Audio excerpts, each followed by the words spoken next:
11 ఇవి శ్రీ చైతన్య నారాయణ ర్యాంకులు కావు. ఆంధ్రప్రదేశ్ లోని వైఎస్ఆర్ కాంగ్రెస్ పార్టీకి వచ్చిన సీట్లు 11. అయితే యాదృచ్ఛికంగానో లేకపోతే జగన్మోహన్ రెడ్డిని ఇబ్బంది పెట్టాలనో ఇటు కూటమి ప్రభుత్వం 11వ తారీఖున అసెంబ్లీ సమావేశాలను నిర్వహించింది. అయితే ఈ అసెంబ్లీ సమావేశాలకి గత 2 సంవత్సరాలుగా డుమ్మా కొడుతున్నటువంటి YS Jaganmohan Reddy and co ఈ రోజున అసెంబ్లీకి వచ్చారు. వచ్చిన 11 మంది 11వ తారీఖున 11 మంది వచ్చి 11 నిమిషాలు మాత్రమే ఉండి వెళ్లారు. అయితే దీని మీద ఇటు ప్రజలు గాని అటు కూటమి ప్రభుత్వం గాని వీళ్ళు కేవలం అటెండెన్స్ వేసుకొని వెళ్లారు అని మాత్రమే వాళ్ళు అందరూ కూడా నిరదిస్తున్నారు. అయితే వైఎస్ జగన్మోహన్ రెడ్డికి వచ్చిన అవకాశాన్ని ఆయన ఖచ్చితంగా వినియోగించుకోవచ్చు.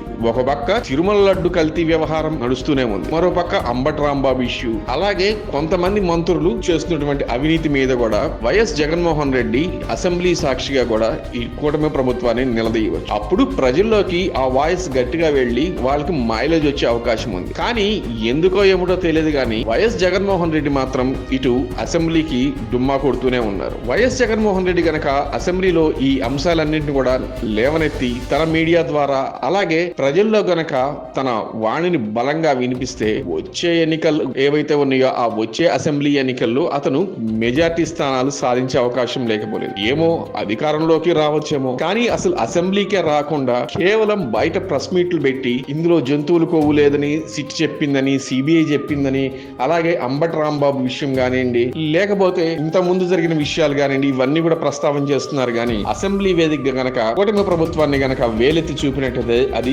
ఖచ్చితంగా వైఎస్ జగన్మోహన్ రెడ్డికి ప్లస్ అయ్యే అవకాశం లేకపోలేదు. చూద్దాం ఏం జరుగుతుందో. ఇకనైనా వైఎస్ జగన్మోహన్ రెడ్డి అసెంబ్లీకి వచ్చి ఇటు చంద్రబాబు నాయుడిని, పవన్ కళ్యాణ్ ని, అలాగే కూటమిలో ఉన్నటువంటి అందరినీ కూడా టార్గెట్ చేస్తే బాగుంటుంది అని అందరూ అనుకుంటున్నారు. మరి ఎస్ జగన్మోహన్ రెడ్డి అసెంబ్లీకి వస్తే వాళ్ళేమన్నా అదివరకులాగా టార్గెట్ చేస్తారనే భయం వలన ఏమో తెలియదు కానీ కొన్నాళ్ళు ప్రతిపక్ష హోదా ఇవ్వలేదని, కొన్నాళ్ళు ఏమన్నా నేను అసెంబ్లీకి రానని ఇవన్నీ కూడా సాకులుగా చెబుతున్నారు. చూద్దాం ఈ మిగతా రోజుల్లో అసెంబ్లీకి వస్తారా రారా, వచ్చి ప్రజా సమస్యల మీద అతను గళమెత్తుతారా లేదా అని వేచి చూడాలి. ఎందుకంటే వచ్చిన ఎమ్మెల్యేలు వాళ్ళ నియోజకవర్గంలో ఉన్నటువంటి 11 నియోజకవర్గాల్లో ఏవో సమస్యలు ఉంటూనే ఉంటాయి. కానీ ప్రజల తరఫున ఖచ్చితంగా పోరాడి తీరాలి. అంతకుముందు ప్రతిపక్షంలో ఉన్నటువంటి ఏ ఎమ్మెల్యే అయినా గానీ ప్రభుత్వం దగ్గర వాళ్ళు వినతలు తీసుకొని వాళ్ళ నియోజకవర్గాన్ని డెవలప్ చేసుకోవడంలో దృష్టి పెట్టేవాళ్ళు. కానీ వీళ్ళు కనీసం అసెంబ్లీకే రావట్లేదు. ఇంకా అలాంటిది ప్రజల విషయాలను ఏ విధంగా అసెంబ్లీ వేదికగా చర్చించి ఆ నిధులు సమకూర్చుకోకుండా ఇది కేవలం ప్రభుత్వ వైఫల్యం అని కప్పిపుచ్చాలి